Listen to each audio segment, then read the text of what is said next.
Hello मेरे प्यारे बच्चों, कैसे हो तुम लोग। पढ़ाई लिखाई चल रही है या नहीं। एग्जाम्स भी आने वाले हैं ना, जो तुम्हारे एग्जामिनेशन होते हैं स्कूल के। और हर एग्जाम को सीरियस लेना है, क्योंकि तुम्हें एंड में बोर्ड एग्जामिनेशन भी देना है। तो उसके तैयारी में अभी से तुम लोग लगे रहो, ठीक है। ऐसा नहीं करना है आपको, मैंने डे फर्स्ट ही बताया था ना कि किसी भी तरीके का बैकलॉग्स नहीं रखना है, ठीक है।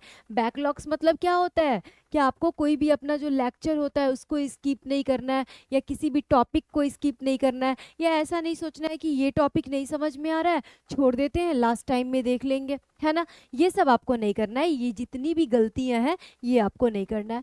चलो तो अब एक काम करते हैं, थोड़ा सा पहले हमने प्रीवियस लेक्चर में क्या देखा था उसको रिवीजन करते हुए देखते हैं कि आज के लेक्चर में हम क्या पढ़ने वाले हैं। वैसे वो तो अलग बात है कि जो भी बच्चे मुझसे क्लास करते होंगे उनको पता होगा कि मैम आज के लेक्चर में क्या पढ़ाने वाली है, क्योंकि मैं तो डिस्कस कर देती हूँ कि नेक्स्ट लेक्चर में हम क्या देखने वाले हैं, है ना। तो देखो बच्चों, सबसे पहले हमने लाइफ प्रोसेस का बेसिक डेफिनेशन देखा था। उसके बाद हमने देखा था कि कुछ हमारे बेसिक लाइफ प्रोसेसेस क्या होते हैं। फिर क्या हमने देखा था, फिर हमने देखा था कि what is nutrition, what is nutrients, mode of nutrition. दो टाइप थे, दो मोड था, हेट्रोट्रॉपिक, ऑटोट्रॉपिक। ऑटोट्रॉपिक में हमने पूरा फोटोसिंथेसिस प्रोसेस देखा था। हेट्रोट्रॉपिक में हमने उसके 3 टाइप्स देखे थे। और जो हमारा होलोजोइक मोड ऑफ न्यूट्रिशन था, होलोजोइक मोड ऑफ न्यूट्रिशन को अमीबा यानी कि जो एक यूनिसेलुलर ऑर्गेनिज्म है वो भी फॉलो करता है, और साथ ही साथ तुम भी फॉलो करते हो, मैम भी फॉलो करती है। तो आज के लेक्चर में मेनली हम holozoic mode of nutrition in human being देखने वाले हैं। तो जल्दी जल्दी बता दो कि holozoic mode of nutrition in human being के अंदर में तुमने कितने स्टेप्स देखा था बच्चों। तो हमने देखा था टोटल 5 स्टेप्स। और वो क्या क्या था, तो वो था ma'am ingestion, digestion, absorption, assimilation, और लास्ट क्या था बच्चों, ईजेशन, नॉट एक्सक्रीशन। आपको मैम ने आपको समझाया था ना कि ईजेशन हम बोलते हैं, उसे हम एक्सक्रीशन नहीं बोलते हैं। तो अमीबा तो ये सारे स्टेप्स को फॉलो कर रहा था। वो अपने कौन से ऑर्गन्स को यूज कर रहा था, कौन से डाइजेस्टिव एंजाइम्स को यूज कर रहा था, और कैसे अपने कॉम्प्लेक्स सब्सटेंसेस को सिंपलर सब्सटेंसेस में कन्वर्ट कर रहा था, ये तो हम देख चुके थे। अब बड़ी क्यूरियोसिटी रहती है ना कि खुद के अंदर में डाइजेशन कैसे होता है, ये पूरा जानने का, है ना। क्योंकि छोटा मोटा तो हम डाइजेशन का जो भी टॉपिक है वो ऑलरेडी पढ़ चुके होते हैं, है ना। आपके इंस्टाग्राम के फीड्स पे, आपके रील्स पे आता रहता है कि स्टमक के अंदर डाइजेशन कैसे होता है। चलो जानते हैं 30 सेकंड में, है ना। स्मॉल इंटेस्टाइन के अंदर में आपका जो फूड है उसका डाइजेशन कैसे होता है, चलो जानते हैं इन 30 सेकेंड्स में। लेकिन आज तुम अभी इसको बोर्ड पॉइंट ऑफ व्यू से और एक तरह से बायोलॉजिकल, इसमें कौन सा फिनोमेना इन्वॉल्व होता है, और कैसे कौन से डाइजेस्टिव ऑर्गन्स आते हैं, डाइजेस्टिव ग्लैंड्स कैसे पार्टिसिपेट करती हैं, कौन सा डाइजेस्टिव एंजाइम कहाँ पे सिक्रीट होता है, और फिर डाइजेशन कैसे होता है, ये समझोगे, ठीक है। तो सबसे पहले तुम ये जानो कि जो हमारा न्यूट्रिशन इन ह्यूमन बीइंग होता है, यानी कि हमारे अंदर में एलिमेंट्री कनाल जो होता है, एलिमेंट्री कनाल में जो भी हमारे डाइजेस्टिव ऑर्गन्स होते हैं, यानी जहाँ से हमारे फूड का डाइजेशन स्टार्ट होता है, ठीक है। फूड का डाइजेशन कहाँ से स्टार्ट हो गया, तो कैसे ही होगा बच्चों। सबसे पहले तुम्हारे सामने पिज्ज़ा बर्गर कोई अगर रख देगा, तुम क्या करोगे, तो तुम बोलोगे मैम सिंपल सा बात है, हम खाएंगे, है ना। तो तुम जो खाओगे तो वो पहले अपने पिज्ज़ा को कहाँ पे डालोगे, तो अपना बड़ा बड़ा मुंह खोलोगे, जैसे पिज्ज़ा तुम्हारे सामने आएगा, है ना। स्मॉल पिज्ज़ा होगा तो छोटा सा मुंह खोलोगे, लार्ज पिज्ज़ा होगा बहुत बड़ा मुंह खोलने वाले हो, जब तुम्हारा डबल डबल लार्ज पिज्ज़ा होगा तो और बड़ा मुंह खोलोगे। यानी कि चलो ये सबको करते हैं इग्नोर, यानी हम अपना क्या करने वाले हैं, मुंह खोलने वाले हैं।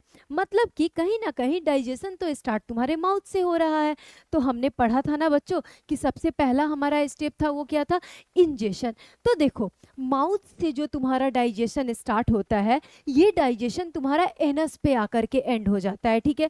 तो ये जो तुम्हारा माउथ से लेकर के एनस तक का तुम्हारा जो भी ऑर्गन्स है ना, उसको हम बेसिकली एलिमेंट्री कनाल बोलते हैं। यानी एलिमेंट्री कनाल में आपके माउथ हो गए, एसोफेगस हो गए, देन आपका खाना स्टमक में जाने वाला है, देन आपका खाना स्मॉल इंटेस्टाइन में जाने वाला है, देन आपका खाना लार्ज इंटेस्टाइन में जाने वाला है, देन एनस के थ्रू आपका जो अनडाइजेस्टेड जो वेस्ट है वो आपके बॉडी से बाहर निकलने वाला है। इसको हम बेसिकली एलिमेंट्री कनाल बोलते हैं। And elementary kanal is a बच्चों 9 मीटर लॉन्ग ट्यूब, ठीक है। ये एक तरह का 9 मीटर लॉन्ग ट्यूब होता है, जिसमें कि मैं आपको बताऊंगी कि 6 1.5 मीटर का तो आपका स्मॉल इंटेस्टाइन हो जाता है, 1.5 मीटर का तो आपका लार्ज इंटेस्टाइन हो जाता है, यानी जो बाकी का बचा ना उसमें बाकी के हमारे और जो ऑर्गन्स है वो आते होंगे, ठीक है। अब देखो बच्चों, डाइजेस्टिव ऑर्गन्स जो है ना वो अकेले का सारा काम नहीं कर लेता है ना, वो क्या करता है, वो अपने कुछ दोस्तों का हेल्प लेता है, यानी कि उनके साथ वर्क करते हैं हमारे डाइजेशन में कुछ एसोसिएटेड ग्लैंड्स और कुछ डाइजेस्टिव ग्लैंड्स, ठीक है। एसोसिएटेड या डाइजेस्टिव ग्लैंड्स, वो ग्लैंड्स कौन कौन से होते हैं, तो वो बेसिकली आपका होता है सैलिवरी ग्लैंड, ठीक है, लीवर होता है, और आपका क्या होता है, तो आपका पैनक्रियाज होता है, और आपका क्या होता है बच्चों, तो हम कभी कभी गैस्ट्रिक ग्लैंड आप इसको कंसीडर कर सकते हो, ये गैस्ट्रिक ग्लैंड जो होता है बेसिकली आपका स्टमक में प्रेजेंट होता है, ठीक है, तो आप इसको भी कंसीडर कर सकते हो, यानी कि सैलिवरी ग्लैंड, गैस्ट्रिक ग्लैंड और लीवर और पैनक्रियाज, कितने ग्लैंड्स हो गए बच्चों, बेसिकली हमारे 4 ग्लैंड्स हो गए। अगर तुम गैस्ट्रिक ग्लैंड स्किप कर देते हो, 3 ही ग्लैंड्स लिखते हो तो भी कोई इश्यू नहीं है, ठीक है। चलो, तो अब ये तुमने देख लिया कि कितने ऑर्गन्स है, कितने ग्लैंड्स हैं। अब सुनो, अब एक बार पहले हम देखते हैं कि सबसे पहले तुम्हारा खाना कहाँ पे आया, माउथ के अंदर में आया। तो जब तुम्हारा खाना माउथ के अंदर में आया, तो यानी कि तुम माउथ के अंदर में क्या कर रहे हो बच्चों, तुम माउथ से इंजेशन यानी कि इनटेक ऑफ फूड या इनटेक ऑफ फूड मटेरियल, ठीक है, क्या हो रहा है आपका, intake of food material, intake of food material. अब जब तुम ये फूड मटेरियल को इनटेक कर रहे हो, तो आपके माउथ में एक्चुअल में कितने कंपोनेंट्स होते हैं, 3 कंपोनेंट्स होते हैं, यानी माउथ के अंदर में क्या होता है, तो माउथ के अंदर में आपका होता है टिथ, माउथ के अंदर में होता है आपका टंग, और माउथ के अंदर में होता है सैलिवरी ग्लैंड, सैलिवरी ग्लैंड, ठीक है। अब टिथ के हेल्प से क्या करते हो, क्रशिंग द फूड, क्रशिंग और च्यूइंग द फूड, है ना, पहले जब पिज्जा खाओगे तो उसको अच्छे से चबाओगे ना, बोलते हैं ना खाना को 32 बार चबा के खाना चाहिए, तो उसको पहले क्रश करोगे, च्यूइंग करोगे उसका, तो जब तुम उसका क्रशिंग करते हो या जब तुम उसका च्यूइंग करते हो, तो उसको हम पता है क्या बोलते हैं, उसे हम बोलते हैं बच्चों कि हम मैकेनिकल डाइजेशन कर रहे हैं, हम मैकेनिकल डाइजेशन कर रहे हैं, ठीक है। उसके बाद टंग के हेल्प से क्या करते हो, सबसे पहले जो तुमको ये पिज्ज़ा इतना टेस्टी लगता है ना, ये जो बर्गर इतना टेस्टी लगता है, मोमोज इतना टेस्टी लगता है, क्यों टेस्टी लगता है, क्योंकि बच्चों आपके टंग पे एक तरह का रिसेप्टर्स प्रेजेंट होता है, और रिसेप्टर्स के बारे में मैं कंट्रोल एंड कोऑर्डिनेशन में बहुत अच्छे से समझाने वाली हूँ। अभी बस इतना समझ लो कि जो कुछ एक्सटर्नल स्टिमुलाई को डिटेक्ट कर पाए, मतलब जब तुम खाना खा रहे हो तो तुम बोलते हो ना, वाओ कितना टेस्टी लग रहा है ना, और तुम्हें उसकी लत लग जाती है, फिर तुम डेली चले जाते हो इवनिंग में मोमोज खाने, डेली तुम्हें पिज़्ज़ा खाने की क्रेविंग्स होते रहती है, क्यों, क्योंकि ये गस्टेटरी रिसेप्टर के हेल्प से आप बता पाते हो, यहाँ पे आपके टंग पे गस्टेटरी रिसेप्टर्स होते हैं, उनके हेल्प से आप बता पाते हो कि ये पिज़्ज़ा बड़ा टेस्टी था या मोमोज बड़ा टेस्टी था, ठीक है।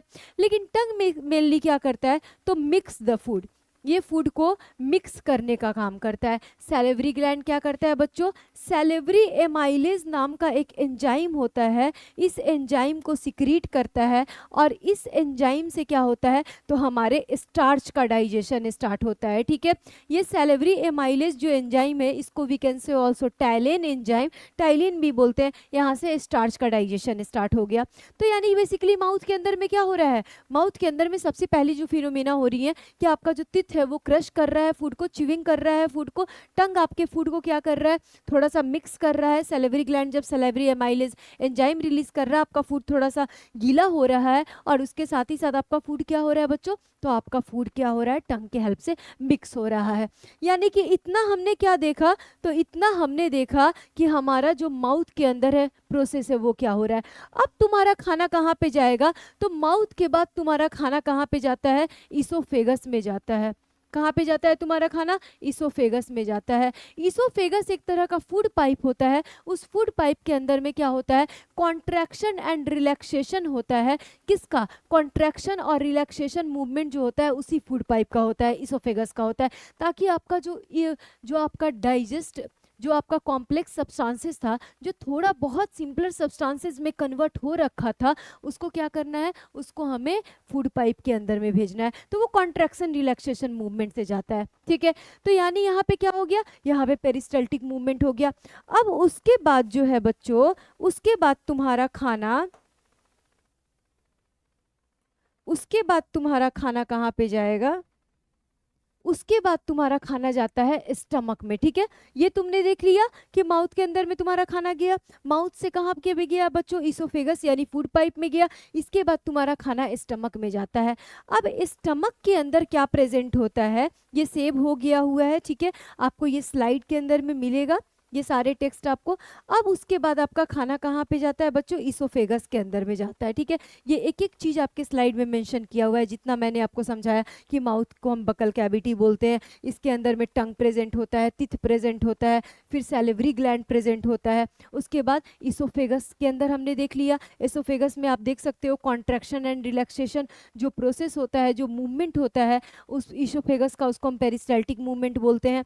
उसके बाद खाना आपका स्टमक में जाया। अब देखो ये स्टमक में आपको क्या दिखाना चाह रही थी, स्टमक को बच्चों हम जे शेप्ड ऑर्गन बोलते हैं, ठीक है। स्टमक बेसिकली क्या होता है? जे शेप्ड ऑर्गन होता है। इस स्टमक के अंदर में क्या होने वाला है, तो इस स्टमक में आपका गैस्ट्रिक ग्लैंड प्रेजेंट है, and gastric gland contain basically HCl, mucus, और पेप्सिन, ठीक है। अब ये HCl क्या करेगा, तो देखो अभी तक तो तुम्हारा खाना जो भी तुमने खाया था, पिज्ज़ा, वो अच्छा था या खराब हो रखा था, ये तो डिसाइड नहीं हुआ है ना। और जब तुम कुछ खराब खाना खा लेते हो, कुछ हार्मफुल सब्सटेंसेस खा लेते हो, तभी तो तुम्हें वॉमिटिंग होती है ना। यानी कहीं ना कहीं आइडेंटिफिकेशन भी तो तुम्हारे बॉडी कर पा रहे हैं, तुम्हारे डाइजेस्टिव ऑर्गन्स कर पा रहे हैं। तो ये HCl जो होता है बच्चों, ये हाइड्रोक्लोरिक एसिड होता है, ठीक है।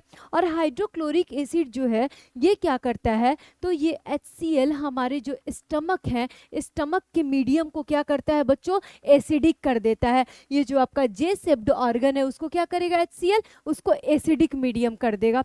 अब जब उसको एसिडिक मीडियम HCl कर देता है तो हमारा क्या होगा बच्चों? जो भी हमारे फूड में हार्मफुल बैक्टीरिया प्रेजेंट थे वो उससे किल हो जाएंगे, ठीक है।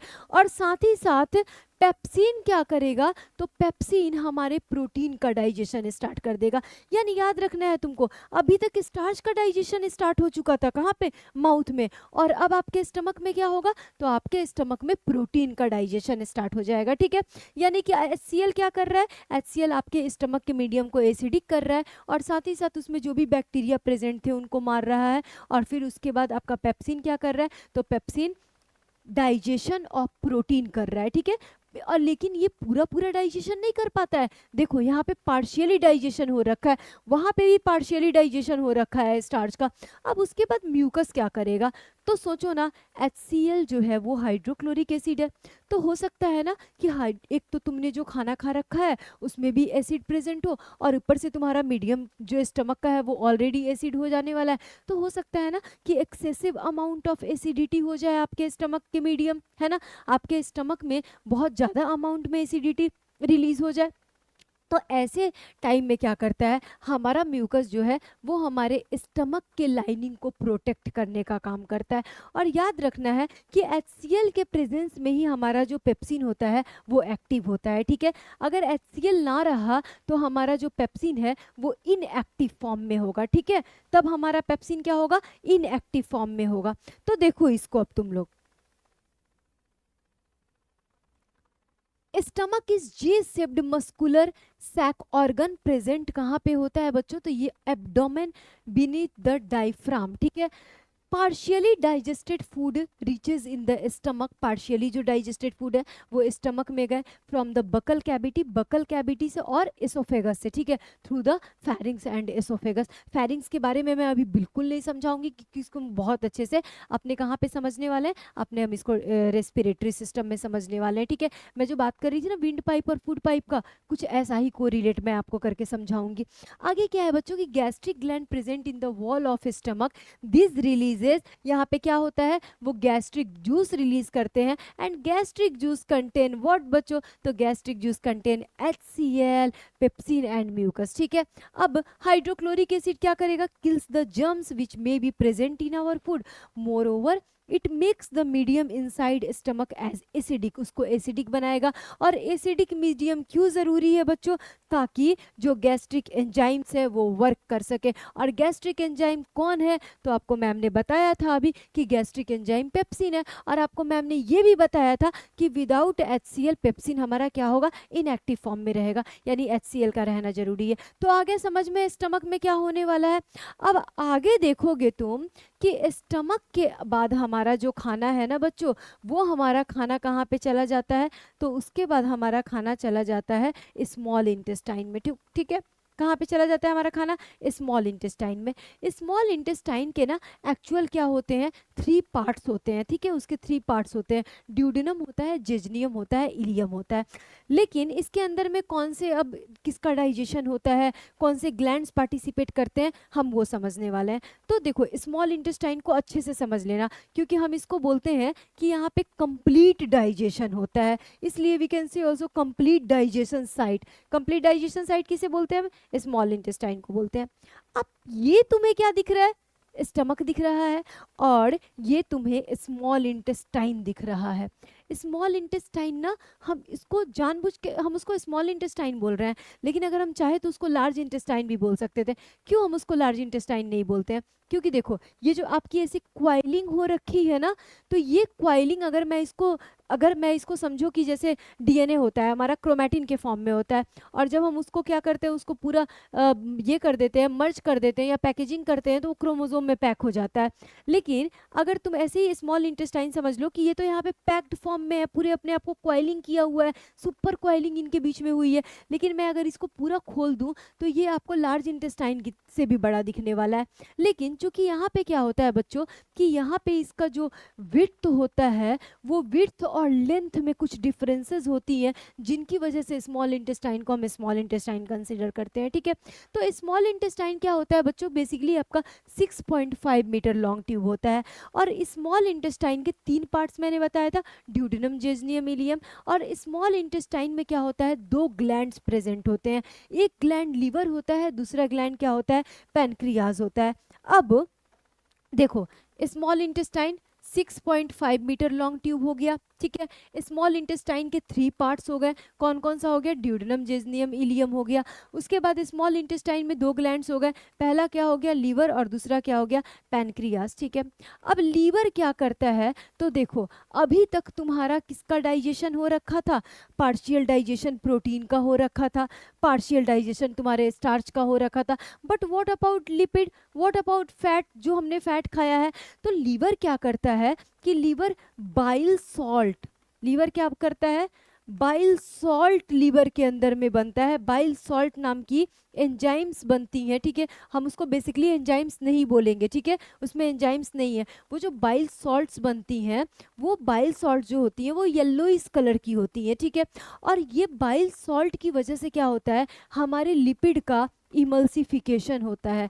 यानी इमल्सिफिकेशन मतलब क्या हो गया? इमल्सिफिकेशन मतलब होता है कि आपके जो लिपिड के सब्सटेंसेस हैं ना, वो छोटे छोटे ग्लोब्यूल्स के फॉर्म में, यानी उनका डाइजेशन होता है, वो टूटते हैं, वो ब्रेक डाउन होते हैं। ठीक है, तो यानी यहाँ पे क्या हो रहा है बच्चों? इमल्सिफिकेशन ऑफ लिपिड हो रहा है। किसके हेल्प से हो रहा है? With the help of liver gland. ठीक है, अब उसके बाद तुम्हारा दूसरा आता है। देखो अब ये क्या करता है? ये जो बाइल सॉल्ट है, बाइल जूस है, इसको ये बना करके गॉल ब्लैडर को दे देता है। ठीक है, जानते हो ना गॉल ब्लैडर के बारे में? तो गॉल ब्लैडर को दे देता है। यानी गॉल ब्लैडर क्या करता है? इसको स्टोर करने का काम करता है। ठीक है, और जैसे तुम कुछ लिपिड वाला खाना खाओगे, आपके स्मॉल इंटेस्टाइन में जाएगी, तो वो गॉल ब्लैडर लीवर को दे देगा, ताकि लीवर क्या करेगा? स्मॉल इंटेस्टाइन में आके उसको रिलीज कर देगा। ठीक है, तो ऐसे क्या होता है? आपके गॉल ब्लैडर क्या करते हैं? स्टोर करके रखते हैं। किसको स्टोर करके रखते हैं? आपके बाइल जूस को स्टोर करके रखते हैं। तो यानी कि अब आपका लिपिड का भी जो डाइजेशन है, वो डाइजेशन आपका थोड़ा बहुत हो गया। तो अब समझो स्टार्च का भी डाइजेशन थोड़ा बहुत हो रखा है, यानी इनकम्प्लीट डाइजेशन हो रखा है, या पार्शियल डाइजेशन बोल सकते हो। प्रोटीन का भी पार्शियल डाइजेशन कहाँ पे हो रखा है? तुम्हारे स्टमक के अंदर में हो रखा है, with the help of your pepsin enzymes. And pepsin enzyme आपके तभी एक्टिव होते हैं जब HCl प्रेजेंट हो। और आपको पता है कि ज़्यादा अमाउंट में HCl जब आपके स्टमक में हो जाएगा, तो उसको प्रोटेक्ट करने के लिए म्यूकस आपके पास प्रेजेंट है, जो कि स्टमक के लाइनिंग को प्रोटेक्ट कर रहा है। अब आगे आता है पैनक्रियाज। देखो ये ना बड़ा ही इम्पॉर्टेंट ग्लैंड है पैनक्रियाज, ठीक है।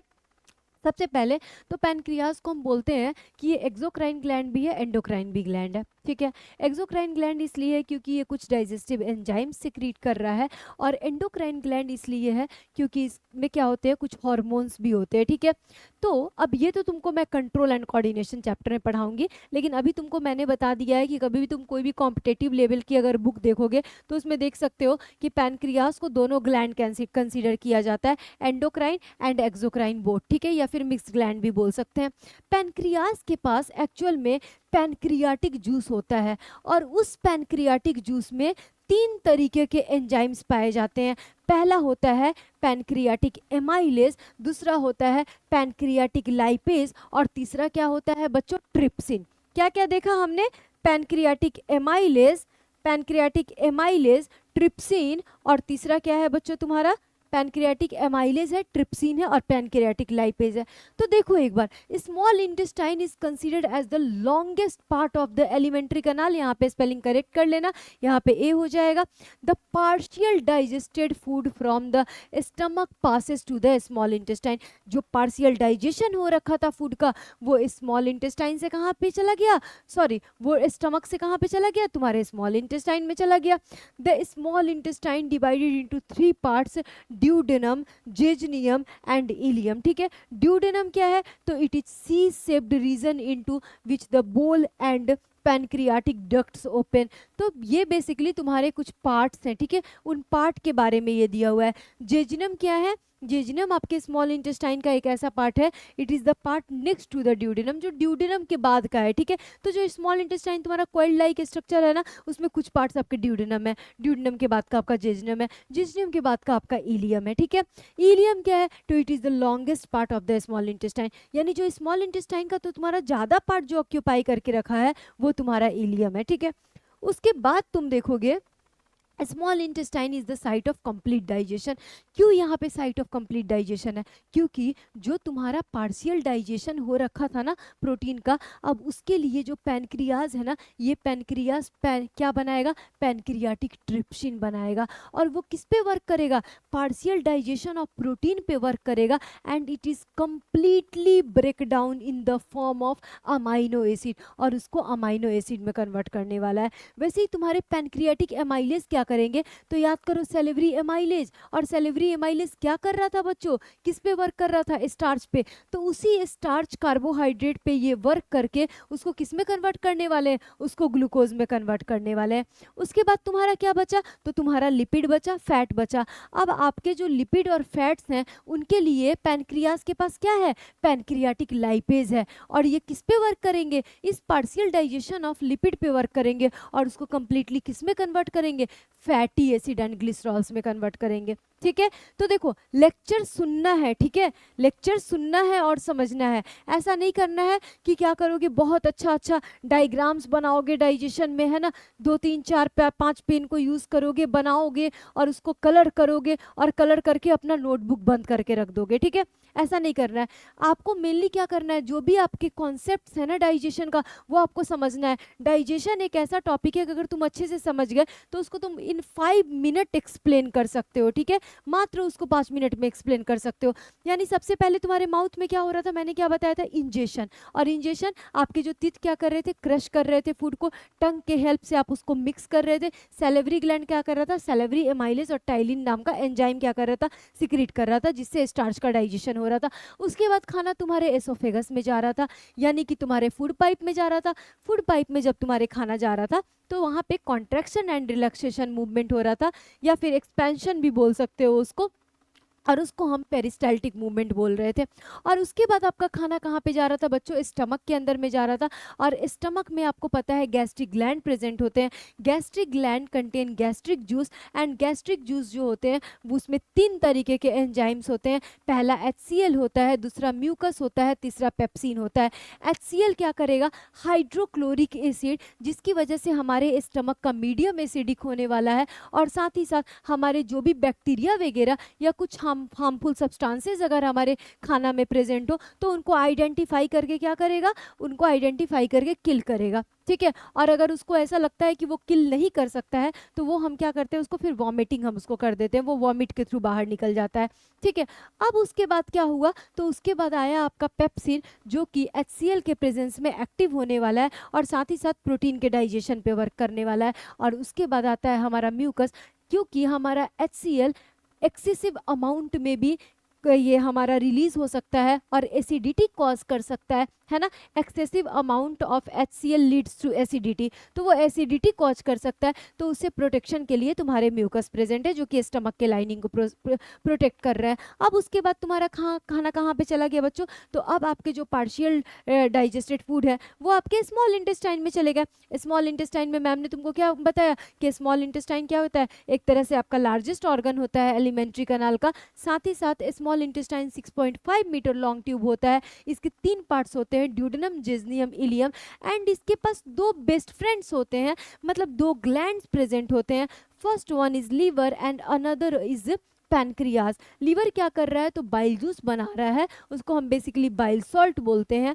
और ये क्या करते हैं, तो इमल्सिफिकेशन ऑफ लिपिड करते हैं, यानी आपके जो लिपिड के जो कॉम्प्लेक्स जो सब्सटेंसेस हैं ना, या जो वो हार्डर पार्ट हैं, वो जो ग्लोब्यूल्स हैं, उनको छोटे छोटे पार्ट में कन्वर्ट करेगा, उनको तोड़ने का काम करेगा, उनके ब्रेकडाउन का काम करेगा। और ये बाइल जूस बना करके क्या करता है ना, गॉल ब्लैडर को दे देता है स्टोरेज करने के लिए, यानी टेम्पररी स्टोरेज करते हैं बाइल जूस का, कौन करते हैं, गॉल ब्लैडर करते हैं। अब उसके बाद क्या होता है बच्चों, तो अब उसके बाद आता है पैनक्रियाज, ठीक है। और वो बोलता है कि सबसे इंपॉर्टेंट काम तो मेरा ही है, सारा काम तो मैं ही करने वाला हूं। तो पैनक्रियाज क्या करता है, पैनक्रियाज के पास पैनक्रियाटिक जूस होते हैं, और pancreatic juice contain 3 types of enzyme. First one is pancreatic amylase, another is pancreatic trypsin, and third is pancreatic lipase. Pancreatic amylase क्या करेगा, तो जो आपका पार्शियली डाइजेशन ऑफ स्टार्च था, कार्बोहाइड्रेट था, उसको कंप्लीटली क्या करेगा, ब्रेक डाउन करेगा और कन्वर्ट करेगा ग्लूकोज में। और उसके बाद आपका पैनक्रियाटिक ट्रिप्सिन क्या करता है बच्चों, तो आपका जो पार्शियल डाइजेशन ऑफ प्रोटीन है उसको कंप्लीटली ब्रेक डाउन करेगा, किस में, प्रोटीन को किस में करेगा, अमाइनो एसिड्स के फॉर्म में करेगा, क्योंकि आपको पता है ना बहुत सारे अमाइनो एसिड पेप्टाइड बॉन्ड के साथ क्या होते हैं, जुड़ करके प्रोटीन बनाते हैं, तो वो अमाइनो एसिड के फॉर्म में टूटेंगे। और उसके बाद तुम्हारा थर्ड क्या आ जाता है बच्चों, तो आपका थर्ड आ जाएगा पैनक्रियाटिक लाइपेज नाम का एंजाइम। और पैनक्रियाटिक लाइपेज क्या करेगा, लाइपेज मतलब कि लिपिड, यानी आपके जो पार्शियल डाइजेस्टेड जो लिपिड्स थे उनको कंप्लीटली किस में कन्वर्ट करेगा, फैटी एसिड एंड ग्लिसरॉल्स में कन्वर्ट करेगा। तो सबको समझ आ गया स्मॉल इंटेस्टाइन तक क्या होता है डाइजेशन, ठीक है। अब उसके बाद तुमको क्या 3 यहाँ पे तुम्हें मॉलिक्यूल्स मिले, तो एक्चुअल में आपको क्या क्या मिला बच्चों, तो आपको मिला बेसिकली ग्लूकोज, अमाइनो एसिड, और साथ ही साथ आपको क्या मिला, फैटी एसिड एंड ग्लिसरॉल्स मिला, ठीक है, फैटी एसिड एंड ग्लिसरॉल्स मिला। अब ये जो तुम्हारे न्यूट्रिएंट्स हैं, यानी कि कहीं ना कहीं तुम्हारे बॉडी को इसका ज़रूरत है, तो स्मॉल इंटेस्टाइन में आप यहाँ पे फोटोज़ में देख सकते हो डायग्राम में कि ये जो आपके फिंगर लाइक प्रोजेक्शन होते हैं, इस फिंगर लाइक प्रोजेक्शन को हम क्या बोलते हैं बच्चों, इसे हम बोलते हैं विलाई, ठीक है। ये एक्चुअली क्या होते हैं, हमारे स्मॉल इंटेस्टाइन के पास ब्लड वेसल्स की तरह क्या होते हैं, स्कैटर्ड फॉर्म में होते हैं, ठीक है, फैले हुए होते हैं।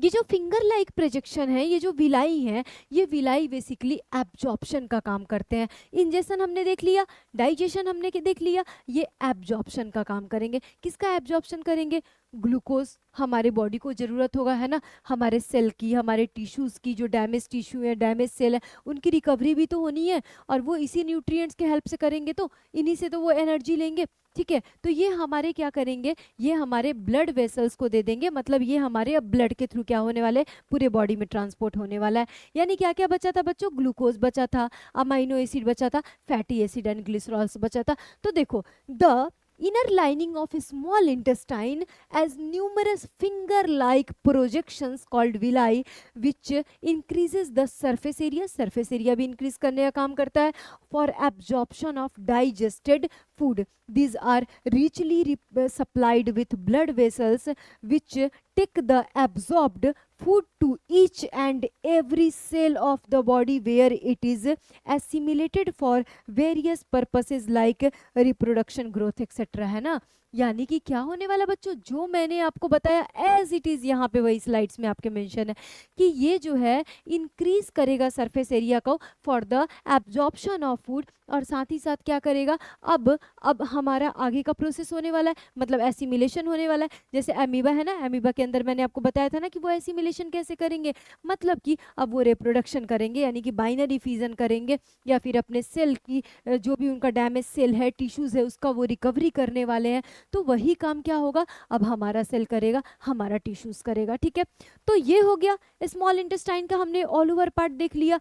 अब उसके बाद कुछ तो ऐसा होगा ना जो डाइजेस्ट ही नहीं हुआ होगा, जो वेस्ट होगा, जो अनडाइजेस्टेड होगा, तो उसके लिए हमारे पास होता है लार्ज इंटेस्टाइन नाम का ऑर्गन। और ये जो लार्ज इंटेस्टाइन होते हैं ना, एक्चुअल में ये क्या होते हैं बच्चों, ये 1.5 मीटर लॉन्ग ट्यूब होते हैं। Large intestine is the wider than small intestine, ये स्मॉल इंटेस्टाइन से वाइडर होते हैं। It is about 1.5 to 1.8 metre long tube, और इसके 3 पार्ट होते हैं। जैसे हमने स्मॉल इंटेस्टाइन में ड्यूडनम, जिजनियम, इलियम देखा था, वैसे यहाँ पे क्या होता है, कैसियम होता है, कोलोन होता है एंड रेक्टम होता है। ठीक है, अब देखो it is the site of, ये क्या करता है मेनली, तो आपके जो अनडाइजेस्टेड फूड है ना, उससे वाटर का एब्जॉर्प्शन कर लेता है। ठीक है, क्या कर लेता है, वाटर का एब्जॉर्प्शन कर लेता है। तो it is the site of absorption of water from undigested food and it helps in formation and temporary storage of waste. और ये क्या करता है बच्चों, तो आपका जो अनडाइजेस्टेड वेस्ट है उसको टेम्पोररी स्टोर करके रखता है, और फिर हम उसको क्या करते हैं, हमारा जो डेली मॉर्निंग का जो हमारा मॉर्निंग बिजनेस होता है, तो हम क्या करते हैं बच्चों, अपने एनएस के थ्रू उसको क्या करते हैं, इजेस्ट कर देते हैं अपने अनडाइजेस्टेड वेस्ट को। ठीक है, तो आ गया तुम्हें जितना भी हमारा डाइजेशन का प्रोसेस है वो समझ में, कि लार्ज इंटेस्टाइन ज़्यादा कुछ नहीं कर रहा है, बस उस अनडाइजेस्टेड वेस्ट से क्या कर रहा है, वाटर को एब्जॉर्ब कर ले रहा है। और उसके बाद जो आपके एनस है वो क्या कर रहे हैं, देखो लार्ज इंटेस्टाइन में भी जो तुम्हारा रेक्टम है ना, वो स्टोरेज का काम करता है, कैल्शियम कोलोन नहीं करता है, आपके रेक्टम स्टोरेज का काम करते हैं। यहाँ स्पेलिंग थोड़ा करेक्ट कर लेना, ठीक है, यहाँ पे कोलॉन हो जाएगा। ठीक है, और एक और जगह मैंने तुम्हें एलिमेंट्री कनाल में बताया था। तो उसके बाद क्या है कि आप इजेस्ट किसके थ्रू कर दोगे, एनस के थ्रू कर दोगे, यानी कि आपके सबसे पहले माउथ, दूसरा आपका ऑर्गन आता है एसोफेगस, उसके बाद आपका आता है स्टमक, स्टमक के बाद स्मॉल इंटेस्टाइन, स्मॉल इंटेस्टाइन के बाद लार्ज इंटेस्टाइन, और लार्ज इंटेस्टाइन के बाद फाइनली आप एनस के थ्रू क्या कर रहे हो, एक्सक्रीट कर दे रहे हो। ग्लैंड कौन कौन से हैं, सैलिवरी ग्लैंड है, गैस्ट्रिक ग्लैंड है, लीवर है और पैनक्रियाज है। और आपको जो भी एंजाइम्स आए हैं वो सैलिवरी एमाइलेज था बेसिकली, उसके बाद हमारा क्या था, पेप्सिन था जो कि प्रोटीन का डाइजेशन कर रहा था, पार्शियल डाइजेशन कर रहा था। पैनक्रियाटिक लाइपेज क्या कर रहा था, कंप्लीटली लिपिड का डाइजेशन कर रहा था। पैनक्रियाटिक ट्रिप्सिन क्या कर रहा था, कंप्लीटली डाइजेशन कर रहा था प्रोटीन का। और पैनक्रियाटिक एमाइलेज क्या कर रहा था, कंप्लीटली डाइजेशन कार्बोहाइड्रेट का कर रहा था। कार्बोहाइड्रेट ग्लूकोज में कन्वर्ट हो रहा था, प्रोटीन किस में, अमाइनो एसिड में कन्वर्ट हो रहा था बच्चों। और जो हमारा कार्बोहाइड्रेट ग्लूकोज में और प्रोटीन हमारा अमाइनो एसिड में, लिपिड हमारा जो है फैटी एसिड एंड ग्लिसरॉल्स में कन्वर्ट हो रहा था। तो ये है तुम्हारा all about digestion, all about digestive system in human being. ठीक है, अब सुनो, आज के लेक्चर में तुम्हें एक चीज़ मिस लगी होगी, वो क्या था कि मैम ने क्वेश्चंस नहीं कराया था, है ना। जबकि हमारे क्लासेस का रूल रेगुलेशन क्या था कि हम सबसे पहले जो हमारा प्रीवियस लेक्चर में हमने क्या पढ़ा है उसको हम एक बार रिवाइज करते हैं और फिर हम क्वेश्चंस करते हैं, क्योंकि भी तुम्हारे पास बहाना नहीं रहेगा कि मैम जब मैं क्वेश्चन करवाऊंगी तो कि मैम हमने तो रिवाइज ही नहीं किया था, अभी अपने क्वेश्चन आप करवा रहे हो, है ना। तो वो पहले मैं रिवाइज करवाती थी, देन मैं क्वेश्चन करवाती थी। लेकिन आज के लेक्चर में मैंने उसको इसलिए स्किप किया है ताकि मैं चाहती थी बच्चों कि हमारा ऑल ओवर जब न्यूट्रिशन इन ह्यूमन बीइंग तक कंप्लीट हो जाता है तो autotrophic, heterotrophic mode of nutrition और एट्रोट्रॉपिक मोड ऑफ न्यूट्रिशन में हम न्यूट्रिशन इन ह्यूमन बीइंग तक का क्या करेंगे, मतलब रेस्पिरेशन के पहले तक का जितना भी हमारा टॉपिक है उस टॉपिक को देखते हुए क्या करेंगे, नेक्स्ट लेक्चर में हम सिर्फ क्वेश्चन ही डिस्कस करने वाले हैं। ठीक है, आपको मैं नंबर ऑफ क्वेश्चन अभी नहीं बताऊंगी, नंबर ऑफ क्वेश्चन हमारे 15 हो सकते हैं, 20 हो सकता है, 25 हो सकता है, 30 हो सकता है।